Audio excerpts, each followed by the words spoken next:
तो जैसा कि पूरा चैप्टर कंप्लीट हो चुका है हम लोग का नंबर सिस्टम, आज हम लोग सिर्फ पढ़ेंगे टिप्स एंड ट्रिक्स।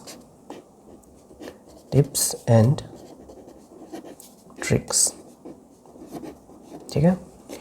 इस चैप्टर को सॉल्व करने के लिए हम लोग के पास बहुत सारे ट्रिप और ट्रिक्स होती हैं जिसको यूज़ करके क्वेश्चंस जो होते हैं वो ईजिली सॉल्व किए जा सकते हैं। ठीक है, तो मैं कोशिश करूँगा कि पूरे चैप्टर को हल्का हल्का रिवाइज कर दें और साथ में हम लोग क्या करते जाएं, उसके साथ टिप्स और ट्रिक्स भी देखते जाएंगे। ठीक है, तो स्टार्ट करते हैं। पहला टॉपिक जो है वो था नंबर सिस्टम।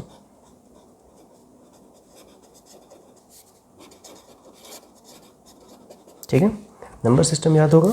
नंबर सिस्टम कितने टाइप के थे? नेचुरल नंबर था, होल नंबर था, इंटीजर था, इसको z से रिप्रेजेंट करते थे। इंटीजर के बाद था हम लोग के पास रैशनल नंबर। ठीक है, फिर इर्रेशनल नंबर। इर्रेशनल नंबर के बाद था अपने पास रियल नंबर। ठीक है, इसी को हम लोग नेचुरल नंबर को कहते थे प्राकृतिक संख्या, होल नंबर को कहते थे पूर्ण संख्या। ठीक है, इसको कहते थे पूर्णांक, इसको कहते थे परिमेय, अपरिमेय और वास्तविक संख्या। ठीक है, प्राकृतिक संख्या में सबसे पहली चीज़ जो पता होनी चाहिए, सबसे छोटा प्राकृतिक संख्या क्या होता है? सबसे छोटा प्राकृतिक संख्या क्या हो गया? सबसे छोटा प्राकृतिक संख्या कौन सा हो गया? 1। सबसे छोटा पूर्णांक क्या हो जाएगा? सबसे छोटा देख रहे हैं ना। ठीक है, सबसे छोटा प्राकृतिक संख्या क्या हो गया? 1। सबसे छोटा पूर्णांक क्या हो गया? 0। छोटा पूर्ण संख्या क्या हो गया? 0। पूर्णांक के बारे में हम लोग नहीं बता सकते, इसका सबसे छोटा संख्या जो मानेंगे वो का मान अनंत हो जाएगा। परिमेय संख्या भी नहीं पता सबसे छोटा, पर अपरिमेय संख्या भी नहीं बता सकते सबसे छोटा, और इसको भी नहीं बता सकते सबसे छोटा।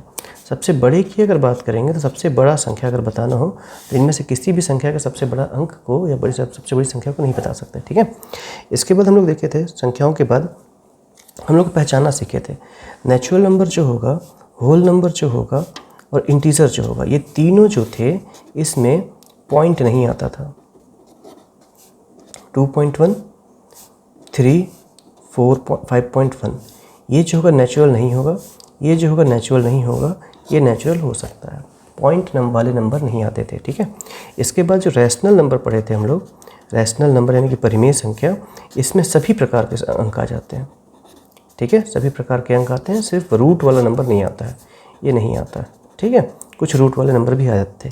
इर्रेशनल नंबर की बात करेंगे तो इर्रेशनल नंबर क्या थे? जिसका मान जो हो ना टर्मिनेट हो ना रिपीट हो, मतलब जो चलता ही जाए, पॉइंट के बाद कई बार होता रहे। उदाहरण के लिए अगर रूट 2 के मान निकालें, रूट 3 का मान निकालें, रूट 4 का मान निकालें, ये सब कैसे हो जाते हैं? Irrational number. इसके अलावा एक हमारे पास संख्या होता है पाई। पाई क्या होता है? 22/7। ठीक है, अब जो 22/7 है ये तो होना चाहिए था रैशनल नंबर। 22/7 क्या होगा? रैशनल नंबर, पर जो पाई है इसको इर्रेशनल नंबर मानते हैं। ऐसा क्यों करते हैं समझिएगा। ये जो 22/7 है असल में पाई का मान नहीं होता, पाई का सबसे निकटतम मान पाई/7 होता है, इसीलिए हम लोग क्या मान लेते हैं इसको कि ये पाई का मान है। ठीक है, तो पाई कैसा होता है? इर्रेशनल नंबर आता है, ये रैशनल नंबर है। ठीक है, पाई कैसा हो जाएगा? Irrational number. फिर root 5 irrational, root 6 irrational, root 7 irrational. पूरा टॉपिक पढ़ाया हुआ है कि कौन सा नंबर रैशनल नंबर है और कौन सा नंबर इर्रेशनल नंबर है। ठीक है, अगला जो था हम लोग के पास रैशनल इर्रेशनल देखने के बाद हम लोग जो पढ़े थे वो था प्लेस वैल्यू और फेस वैल्यू। फेस मतलब चेहरा और प्लेस मतलब जगह। ठीक है, चेहरा फेस यानी कि इसको हम लोग क्या बोलेंगे? 2 प्रकार के मान होंगे, एक होगा जातीय मान और एक होगा जातीय मान और एक होगा स्थानीय मान। जातीय मान मतलब जाति इसके फेस देख करके बताएं, जैसे 1232 ऐसा लिख दिया। मैं पूछा 3 का जातीय मान यानी कि फेस वैल्यू देख कर कैसा दिख रहा है वो। ठीक है, तो 3 का जातीय मान क्या हो जाएगा? 3। अगर प्लेस वैल्यू की बात करेंगे 3 के तो हो जाएगा 3 और कितनी बात है? 0। 30 कौन से स्थान पर है, किस स्थान पर? ठीक है, स्थानीय मान और क्या दिख रहा है वो होगा उसका जातीय मान। ठीक है, स्थानीय मान और ये जातीय मान, इसके हिसाब से हम लोग क्वेश्चन बना सकते हैं। इसके बाद हम लोग देखे थे कि कब कोई संख्या कैसे पहचानेंगे कि 2 से भाग होगा, 3 से भाग होगा, 9 से भाग होगा और 11 से भाग होगा। ठीक है। और 5 से भाग के लिए भी नियम बनाए थे, बस इतने को ही याद करना है कम से कम। इसके अलावा 7 से भाग का भी नियम है, 8 से भाग का भी नियम है, 4 से भाग का भी नियम है, लेकिन कम से कम इतना बनना चाहिए, ठीक है। तो 2 से भाग का नियम क्या होता है? 2 से भाग का नियम होता है इकाई को देखते हैं बस, बाकी संख्या से कोई मतलब नहीं होती। इकाई में अगर सम संख्या है तो 2 से भाग हो जाएगा, ठीक है। 3 से भाग देखने के लिए क्या करते थे? अंकों का योग करते थे। अगर अंकों का योग 3 से भाग हो जाएगा तो संख्या भाग हो जाती है। 9 के लिए भी यही करते थे। 11 के लिए हम लोग के पास क्या नियम था? 11 के लिए था कि एक एक छोड़ करके ना, एक एक छोड़ करके, ठीक है, एक एक छोड़ करके जोड़ देते थे, और जोड़ने के बाद जो अंक मिलता था उसके हिसाब से हम लोग बता देते कि 11 से भाज्य है या नहीं है, ठीक है। फिर 5 से भाग के लिए क्या देखते थे? अगर इकाई में 0 और 5 हो तभी वो सिर्फ और सिर्फ 5 से भाग होता है। इसी को हम लोग एक बार हल्का सा शॉर्ट में रिवीजन कर लेते हैं कि कौन कैसे करेंगे, ठीक है। उदाहरण के लिए देखते हैं हम लोग कि हम लोग को चेक करना है कि 200 जो अंक संख्या है वो किससे किससे भाज्य है। क्या ये 2 से भाग है? तो हाँ 2 से भाग है। क्या ये 3 से भाग है? तो 3 देखिए जोड़ के देखिए, तो 3 से भाग देने के लिए 2 + 0 हो जाएगा। कितना हो गया? ये 2 ही आया। 2 3 के टेबल में नहीं आता, 3 के पहाड़ा में नहीं आता, इसलिए 3 से भाज्य नहीं है। 4 से भाग का तो नियम पढ़ना नहीं है, 5 से भाग का देखना। तो अगर इकाई में 0 है, ठीक है, इकाई में अगर 0 है या 5 है तो 5 से भाग हो तो 5 से भी भाग है, ठीक है। इसके बाद फिर 9 से भाग देने के लिए देखिए 2 जो होता है 9 के पहाड़ा में आता है क्या? नहीं आता, मतलब 9 से भी भाज्य नहीं है। 11 के लिए क्या करते हैं हम लोग? 11 से भाग देने के लिए देखते हैं एक एक छोड़ करके, तो क्या हो जाएगा? 2, इसके बाद एक छोड़ दिया तो 0 हो गया, दोनों को जोड़ दीजिए तो कितना है? 2। और एक जो छोड़े थे उसको कितना जोड़ने पर कितना है? 0। अगर इन दोनों को घटाने पर 0 आ जाए या ऐसी संख्या आ जाए जो 11 के पहाड़ा में आती है तो दी संख्या जो होगी 11 से भाग हो जाएगी। तो इसको देखिए, 2 में 0 घटाएंगे तो कितना बचेगा? 2, मतलब 11 से भी भाज्य नहीं है। और ट्राई करते हैं, 1 2 3 2 1। इसको चेक करना है कि ये 2 से भाग है, 3 से भाग है और 1 से भाग है, ठीक है। चेक करते हैं, तो इकाई में 2 से भाग के लिए इकाई वाले अंक को देखते हैं। इकाई वाला अंक क्या है? 1 है, तो 2 से भाग नहीं होगा। 5 से भाग देने के लिए भी इकाई वाला अंक देखते हैं, तो 1 है, 5 से भाग देने के लिए क्या होना चाहिए? 0 और 1, 0 और 5 होना चाहिए। 1 है तो ये भी भाज्य नहीं होगा। अब देखना है 3 से, ठीक है। 3 से करने के लिए अंकों को जोड़ना पड़ेगा, मतलब 2 + 1 + 2 + 3 + 2 + 1। अब जोड़ के देखते हैं, 3 3 6 3 9, ये आ गया 9। अगर 9 आया है इसका मतलब क्या होगा? 9 3 के पहाड़ा में आते से 3 से भाग होगा, ठीक है। फिर हम लोग किससे चेक करते हैं? 9 से भाग हो रहा है कि नहीं। फिर अंकों का योग करेंगे, अंकों का योग अगर 9 से भाग होगा तो अंकों का योग कितने पर कितना था? 9, जो कि 9 से भाग होता है इसलिए 9 से भाज्य है। अब बच गया 11 से भाज्य देखने के लिए ना, तो एक एक छोड़ करके ऐसा जोड़ के देख लेते हैं, तो कितना हो जाएगा? ये हो जाएगा 3 और 1 4 और 1 5, ठीक है। और इसको घटा के देखिए, 2 और 2 4, तो कितना हो गया? घटाएंगे तो कितना बच रहा है? 1। क्या 0 आया? अगर 0 या 11 आता तो बोलते कि दी हुई संख्या जो है वो 11 से भाज्य है, ठीक है। अब जो है एक अगला प्रकार का क्वेश्चन देखना है हम लोग को, जिसमें हम लोग फॉर्मूला लगा देंगे a + a का स्क्वायर माइनस, अगर b का स्क्वायर है तो फॉर्मूला क्या होता है? एक बार a + b कर देते हैं और एक बार a - b कर देते हैं, ठीक है। इसके क्वेश्चंस बहुत सारे कंपटीशन एग्जाम में आते हैं।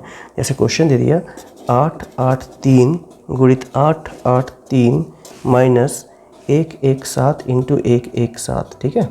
इसका मतलब क्या है कि ये दोनों को 2 बार मल्टीप्लाई करें, इन दोनों को भी 2 बार मल्टीप्लाई कर रहे हैं।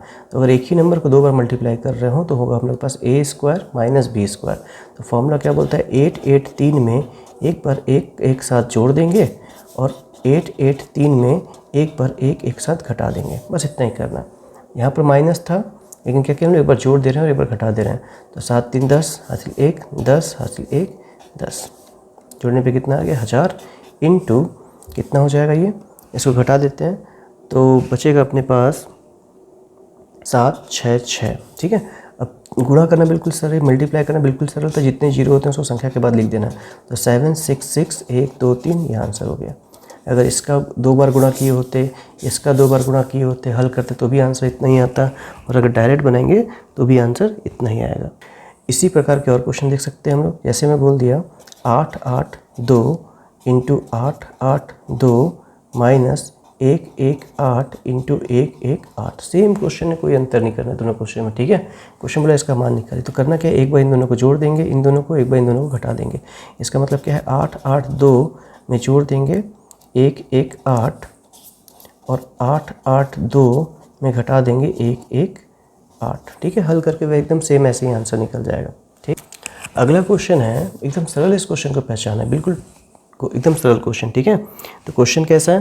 क्वेश्चन है कि a प्लस बी का square minus a minus B का स्क्वायर अपॉन ए बी, इसका आंसर क्या आता है? इसका आंसर हमेशा 4 आएगा, ठीक है। क्वेश्चन को हल करने की जरूरत नहीं, आंसर हमेशा 4 आएगा। जैसे क्वेश्चन समझ में आ रहा है ना, इसका आंसर हमेशा क्या लिख देंगे? 4। उदाहरण के लिए क्वेश्चन देख लीजिए, 8 6 7 प्लस 2 8 9 का स्क्वायर प्लस 8 6 7 माइनस 2 8 9 का स्क्वायर अपॉन 8 6 7 इंटू 2 8 9। बोला क्वेश्चन को हल करके बताइए आंसर कितना आएगा।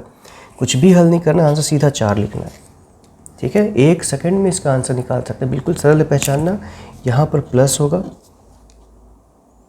यहाँ पर और यहाँ पर सेम संख्या होगा, यहाँ पर सेम संख्या होगा, यहाँ पर पाकघात 2 होंगे और ये दोनों आपस में गुणा में होंगे, ठीक है। इसको देख करके तुरंत हल कर लेना। इसी फॉर्म का क्वेश्चन होगा तो आंसर डायरेक्टली 4 लिख सकते हैं बिना हल किए। और क्वेश्चन बना करके देखिए, चलिए 17 प्लस 21 का स्क्वायर प्लस 17 माइनस 21 का स्क्वायर अपॉन 17 इंटू 21। कुछ हल नहीं करना है, आंसर कितना आएगा? 4 आएगा।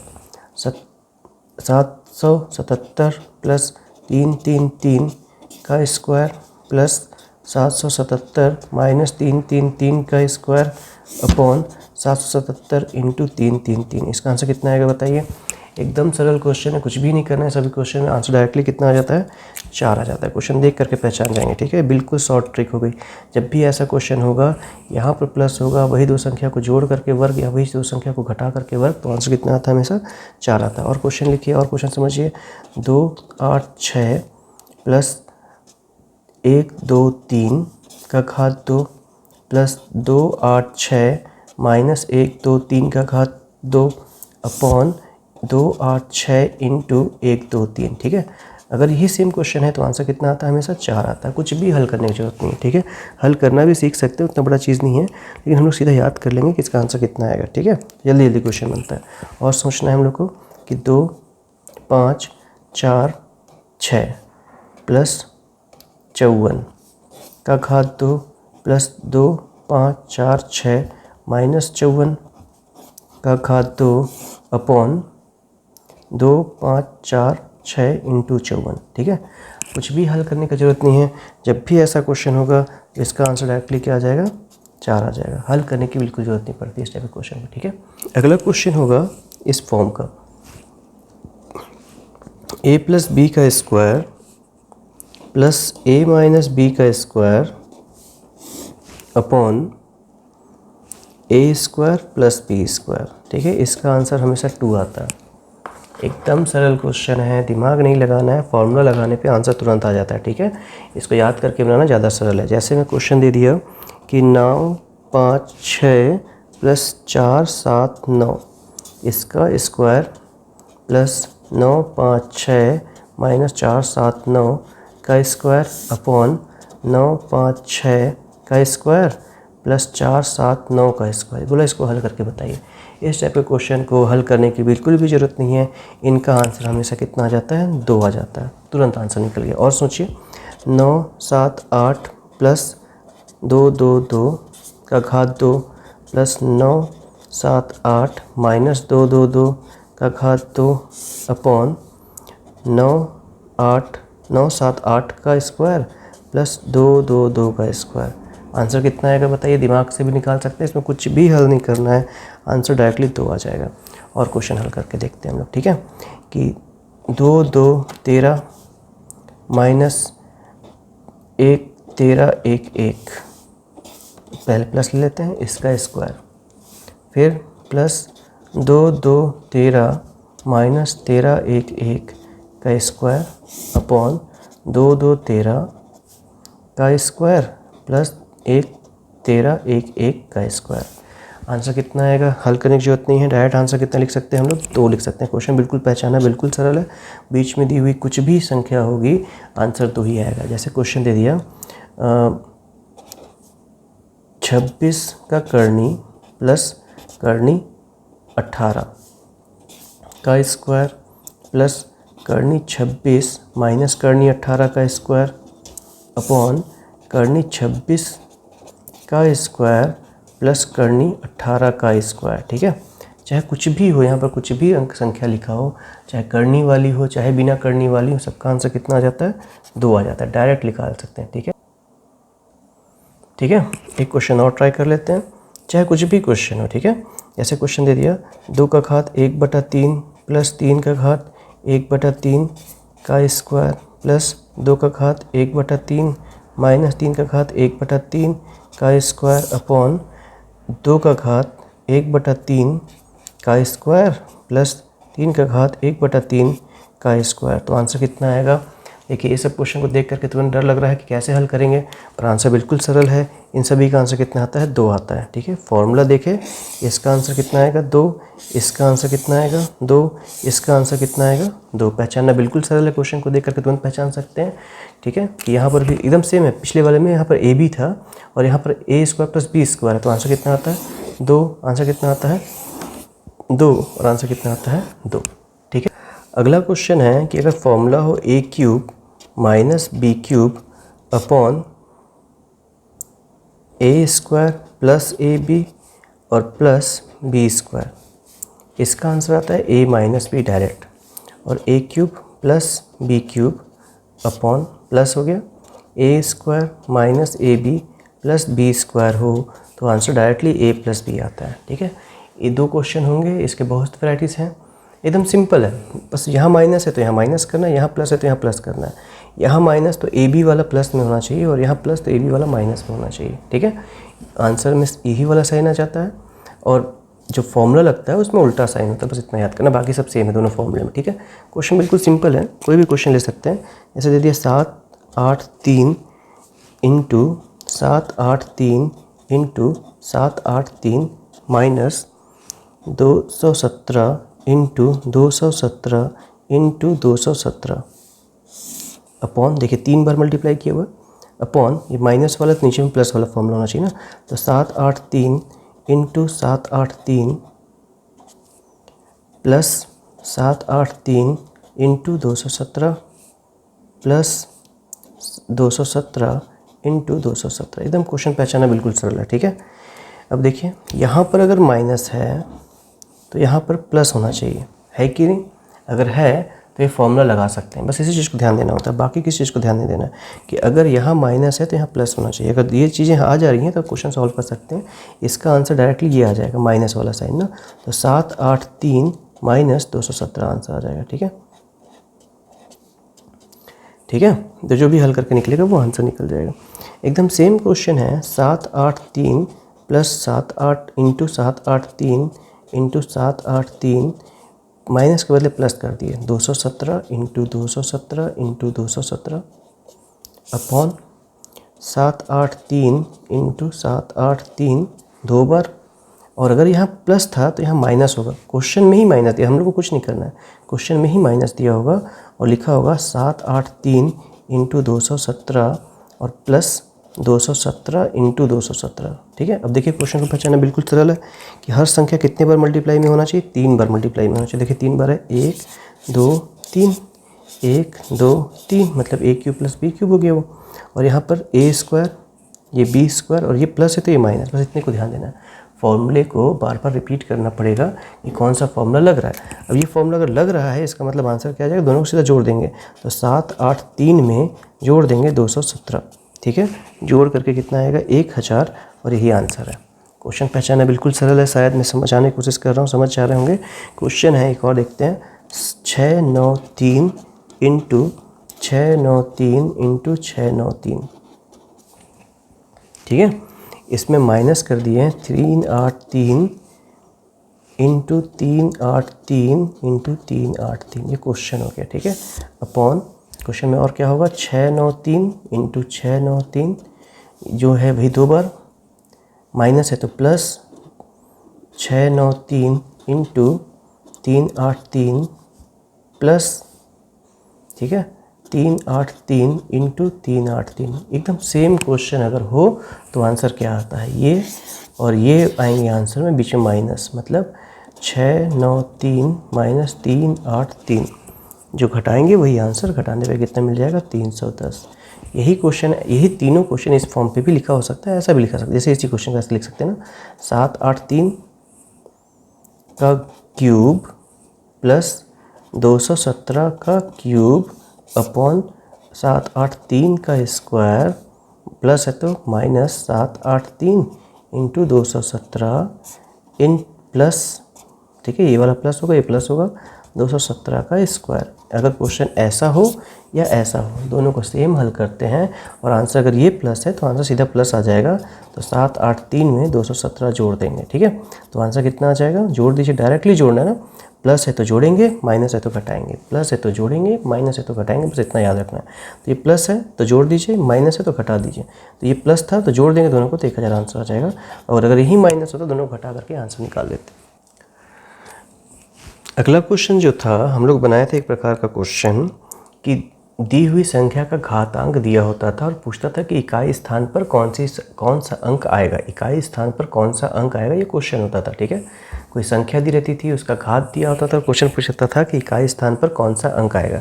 जैसे पूछे कि 2 के घात 200 में इकाई स्थान पर कौन सा आएगा, 3 के घात 200 में इकाई स्थान पर कौन सा आएगा, 4 के घात 200 में इकाई स्थान पर कितना आएगा, ठीक है। ऐसे क्वेश्चन हम लोग बनाए थे, ठीक है। तो इसको हम लोग क्या ट्रिक बनाए थे, याद होगा सबको, याद नहीं हो तो फिर से रिपीट कर लेते हैं कि 0, 1, 5 और 6 इसका घात कुछ भी, ठीक है, इसका घात कुछ भी हो तो वापस 0, 1, 5 और 6 ही आता है, इसमें कुछ दिमाग नहीं लगाना है, ठीक है। उदाहरण के लिए बताया था कुछ क्वेश्चन, जैसे 20 का घात 21 हो, ठीक है, 21 का घात 20 हो, 525 का घात 100 हो और 666 का घात 666 हो। क्वेश्चन है कि इसका इकाई में क्या आएगा, इसके इकाई में क्या आएगा, इसके इकाई में क्या आएगा और इसके इकाई में क्या आएगा। इस प्रकार क्वेश्चन बनाने का क्या तरीका था, सिर्फ इकाई वाले अंक को देखेंगे, इसके इकाई में 0 है, इसके अगर इकाई में 0 है तो कुछ भी घात हो इकाई में क्या आता है, 1 ही आता है। इसके इकाई में कितना है, 1 हो तो 1 ही आता है, इसके इकाई में 1 है तो इसका आंसर क्या आएगा, 1 ही आएगा, ठीक है। अगर पूछा 5 है, 5 अगर है उसका कुछ भी घात हो तो इकाई में 5 ही आता है, और अगर इकाई में 6 हो तो कुछ भी घात हो इकाई में 6 ही आता है, ठीक है। तो इसके घात में कितना आएगा, 0 आएगा, इसके इकाई में 1 आएगा, इसके इकाई में 5 आएगा, इसके इकाई में 6 आएगा। कुछ दिमाग नहीं लगाना है, किसके लिए, 0, 1, 5 और 6 के लिए। तो 4 अंक तो हो गए, 10 में से 4 हो गए, अब बच जाएंगे टोटल कितने, 6 और। तो 6 और का जुगाड़ देखना है हम लोग को, ठीक है। 6 और में है, पहला जो संख्या हम लोग पढ़ेंगे वो होगा 4 के लिए और 9 के लिए। कुछ भी घात में क्या आता था, वही आता था ना, तो 4 का भी कुछ भी घात हो, ठीक है, 9 का भी कुछ भी घात हो तो 4 भी 4 ही आता है और 9 भी 9 ही आता है, इसमें कुछ नहीं सोचने वाला, ठीक है। पर इस कुछ भी का कुछ मान है, क्या होगा कि अगर 4 का घात, ठीक है, 4 का घात अगर विषम संख्या आ जाए तो वापस 4 आ जाता है, 9 का घात विषम संख्या आ जाए तो भी वापस 9 ही आ जाता है, ठीक है। पर अगर 4 का घात सम संख्या हो तो 4 में क्या जोड़ेंगे कि 10 बन जाए, 6, तो 6 आएगा, और अगर 9 का घात सम संख्या हो तो 1 आता है, ठीक है। 9 में क्या जोड़ेंगे कि 10 हो जाए, हाँ 1, तो क्या हो जाएगा, 9 का घात अगर सम है तो 1, 4 का घात सम है तो 6। कुछ क्वेश्चन इसके भी उदाहरण के लिए हम लोग बनाए थे पिछली बार। जैसे क्वेश्चन क्या था, 224 का घात 202 मान लीजिए, 29 का घात 29, 29 का घात 24, 24 का घात 2000 या 200 जो भी हो, पूछा कि इस, ठीक है, और 2024 का घात 2001 कर दिया। इसी प्रकार, ठीक है, 299 था, इसका घात 26 कर दिए, 29 का घात 27 कर दिए। तो क्वेश्चन है इकाई में कौन सा अंक आएगा, ठीक है, बिल्कुल सरल क्वेश्चन है। इकाई के अंक को पहचानने के लिए देखेंगे कि क्या ये 1, 2, 5, 6 में से है, 1, 2, 1, 0, 5, 6 में से है। अगर ऐसा है तो कुछ वही वापस आ जाता है। पर अगर 4 और 9 हो तो 4 के लिए क्या देखते हैं, घात को देखना होता है कि सम है या विषम। अगर विषम हो तो वापस वही आ जाता है। देखिए घात कितना है, सम है। अगर घात सम है तो इसके इकाई में क्या आएगा, 6। घात अगर विषम है, 9 वाला है ना, 9 वाले में विषम घात में वापस वही आ जाता है, तो 9 ही आ जाएगा। ये क्या है, देखिए ये कितना था, 9 है, और घात सम है। अगर 9 हो और घात सम हो तो क्या आता है, 1 आता है इकाई स्थान पर। ये 4 हो गया और घात भी सम है। 4 का घात अगर सम हो तो 6 आ जाता है, ठीक है। ये 4 है, घात विषम है, ठीक है, तो 4 जो होगा वो 4 का 4 आ जाएगा। 9 है और घात सम है, तो 9 का घात अगर सम हो, 9 का घात सम हो तो 1 आ जाता है, और 9 का घात विषम हो तो वापस 9 आ जाता है, ठीक है। ये हम लोग क्या पढ़े थे, इसके लिए नियम पढ़ के रखे थे। अब कितने नंबर अपने पास कौन कौन से नंबर हो गए, 2 हो गया, 3 हो गया, 4 हो गया, ठीक है। ऐसे करके हम लोग के पास टोटल कितने नंबर हो गए, 6 अंकों का हम लोग निकाल लिए कि घातांक कैसे निकाल सकते हैं, घातांक की इकाई में क्या अंक होगा वो निकाल सकते थे। अगला है कि अगर क्वेश्चन दिया हो, जो बच गए हैं, कौन कौन से बच गए, 2, 3, 7 और 8, ये 4 बच गए हैं। इन सभी चारों को हम लोग पहले स्टेप क्या करते हैं, 4 से भाग देते हैं, ठीक है। और जो बच जाता है घात, उसी घात के रूप में लिख देते हैं, बचे हुए घात के रूप में लिख देते हैं, बस इतना ही करना होता है, ठीक है। तो इस प्रकार से घातांक वाले प्रश्न भी बनाए जा सकते हैं। अब इस प्रकार अगर आप लोग देखेंगे तो पूरे पार्ट का रिवीजन हो चुका है। क्वेश्चन एक सारे टाइप के क्वेश्चंस करवा दिए गए हैं, कुछ टिप्स और ट्रिक्स इस चैप्टर के करवा दिए गए। इसके हिसाब से अधिकतर क्वेश्चन बनाए जा सकते हैं। व्यापम में अधिकतम क्वेश्चन इसी से पूछे जाते हैं, ठीक है। तो आप लोग को ये सब टॉपिक अच्छे से बनना चाहिए जो टॉपिक आज पढ़ाए गए हैं। पूरा रिवीजन करवाया हुआ है, कुछ शॉर्ट ट्रिक्स दिए हुए हैं। पूरे वीडियो को देखेंगे तो आप लोग को पूरी चीज़ें अच्छे से समझ में आ जाएंगी।